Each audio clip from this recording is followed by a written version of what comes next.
ஒரு வீட்டில் வருஷத்தில் ஒரு முறையோ அல்லது ஒரு 3 வருஷத்துக்கு ஒருக்காவோ இல்லது 7 வருஷத்துக்கு ஒருக்காவோ படாத கஷ்டங்கள் ஏதாவது இருந்துச்சுன்னா ஒரு கணபதி ஹோமம் ஒன்று பண்ணுறோம். அந்த கணபதி ஹோமம் பண்ணுனா அந்த வீட்டில் இருக்கக்கூடிய துஷ்ட பீடைகள் எல்லாம் நம்மளை விட்டு போயிடும் அப்படின்னு நினச்சி அது கலசமெல்லாம் வச்சு ஆவாகனம் பண்ணி பூஜை ஹோமமெல்லாம் பண்ணி அதை தீர்த்தத்தை எடுத்து தெளிச்சு விடும்போது வினையை தீர்க்கக்கூடியவர் விநாயகர். அந்த கணபதி ஹோமத்தை பண்ணும்போது ரொம்ப சிறப்பாக இருக்குங்கிறது அந்த காலத்திலேயே ஒரு அற்புதமான ஒரு விஷயம். அப்போது இது எல்லாம் அந்த காலத்தில் வறுமையில் காசே இல்லைன்னா எப்படி இதெல்லாம் பாமர மக்கள் ஹோமம் பண்ணுவாங்க அப்படின்னு அந்த காலத்தில் நிறைய பேர் இதை செய்யாமல் விட்டுட்டாங்க. அப்போ இந்த ஹோமத்தை செஞ்சாகணுமே, அதுக்கு என்ன வழிகள் அப்படின்னு பார்த்தா, அந்த காலத்தில் ஆண்கள் எல்லாமே யாகம் நடத்தி பூஜை பண்ணி ஆன்மீகத்தை வளர்த்தி நல்லா கொண்டு வந்தாங்க. ஆனால் அதுக்கு மேலே பெண்களும் யாகம் நடத்தினாங்க. எப்படின்னு உங்களுக்கு தெரியுமா? பெண்கள் தினமும் யாகம் நடத்தினாங்க, ஹோமம் பண்ணினாங்க. அந்த ரகசியம் உங்களுக்கு தெரியுமா? அதனால தான் சக்தி இல்லாமல் சிவநிலையில் வந்தது காரணமே. சக்தி தான் முன்னாடி, சக்தி செய்யாத வேலை எதுவுமே இல்லை. அப்போது அதுக்கு காரணம் என்னென்னு கேட்டிங்கன்னா, அந்த காலத்தில் விறகடுப்பில் சாப்பாடு செஞ்சு 9 நவதானிய சாப்பாடு ஒவ்வொன்றிலையும் ஒரு மூலிகையை போட்டு குழம்பு வச்சு அவங்க ஒவ்வொரு விஷயத்தையும் அன்னைக்கு யாகம் நடத்தி டெய்லியும் அக்னி பற்ற வச்சு அந்த ஹோமத்தை பண்ணி அதுக்கப்புறம் அந்த சாப்பாடை பார்த்தீங்கன்னா உலையில் அரிசி போடும்போது கொஞ்சம் அரிசி எடுத்து உலையில் போட்டுட்டு அதை எடுத்து 3 தடவை சுற்றி 4 மூலையிலையுமே அக்னி பகவானுக்கு பலிதானம் வச்சாங்க. அப்போ அந்த சாப்பாட்டில் ஏதாவது ஒரு தீய சக்திகள் ஏதாவது உட்கார்ந்து சாப்பிடக்கூடாதுங்கிறக்காக 4 மூலையிலையுமே அரிசி எடுத்து வச்சாங்க. உலையில் சாப்பாடு போடுவாங்க. உலையில் உங்களுக்கு தெரியும் இல்லையா, சாப்பாடு கொதிக்கும் போது பச்சை தண்ணி சுடு தண்ணியாக மாறி உலை கொதிக்கும். அந்த காலத்தில் தமிழ் வார்த்தை உலை கொதிக்கும். அந்த கொதிக்கும் போது அந்த சாப்பாடை அரிசி போட்டோன்னு ஒரு அரை மணி நேரத்தில் அது அருமையான ஒரு சாப்பாடாக மாறிடும். இன்றைக்கி காலம் குக்கர் வந்துருச்சு.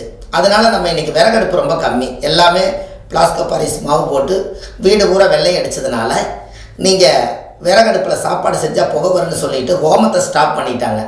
அதானே உண்மை இல்லைங்களா? ஆனால் அன்னைக்கு விறகடுப்பில் தண்ணி கூட காய வச்சு மேலே குளிச்சாங்க. அப்போ அந்த விறகு என்பது என்ன? விறகு என்பது ஒரு சித்தர்கள் கண்டுபிடிச்ச விறகு என்பது ஒரு மூலிகை. இந்த மூலிகையால் நம்மளுக்கு சாப்பாடு செஞ்சு மூலிகையிலேயே நவதானிய சாப்பாடு செஞ்சு சாப்பிட்டாங்க. அந்த காலத்தில் எந்த ஒரு நோயுமே இல்லை. அந்த காலத்தில் டாக்டர் பார்க்குறதே ரொம்ப அரிது. எல்லோரும் இன்றைக்கி ஆஸ்பத்திரி போய் வைத்தியம் பார்க்குறாங்க. அந்த காலத்தில் ரொம்ப முடியலன்னா டாக்டரே வீட்டுக்கு வருவாங்க, வைத்தியரே வீட்டுக்கு வைத்தியம் பார்ப்பார்.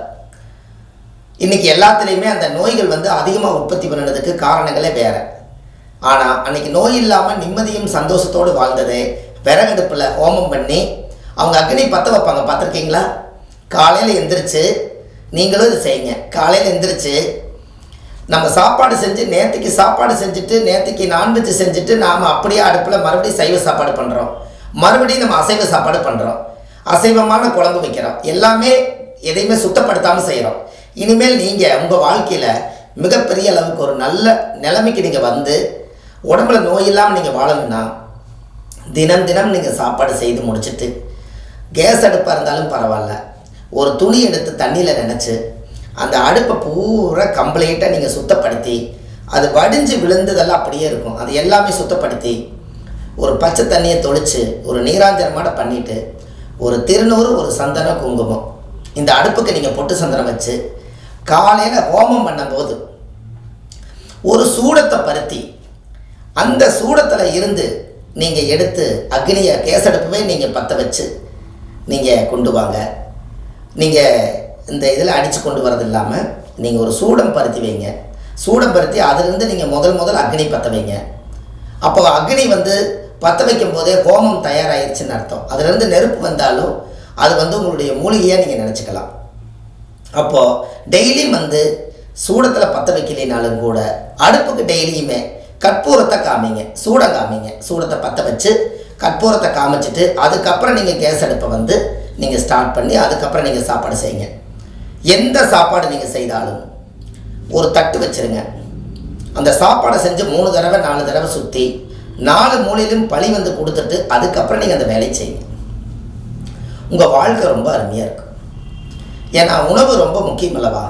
அந்த காலத்தில் ஆதி காலத்தில் விறகடுப்பில் சாப்பாடு செய்தாங்களே, நாம் அது எவ்வளோ பெரிய சந்தோஷமாக நம்ம சாப்பிட்டோம், எவ்வளோ ருசியாக இருந்தது. அன்றைக்கி ஒரு மூலிகை இல்லை, அதாவது வந்து அன்றைக்கி மருந்து இல்லாத காய்கறிகள், அதை இதையும் போட்டு முன்னோர்கள் வந்து குழம்பு வச்சு ஊற்றுவாங்க. அதை ஆனந்தமாக சாப்பிட்டு ஆனந்தமாக தூங்குவாங்க. எந்த ஒரு பிரச்சனையுமே வரல. இதுதான் ஆதிகால பரிகாரம்.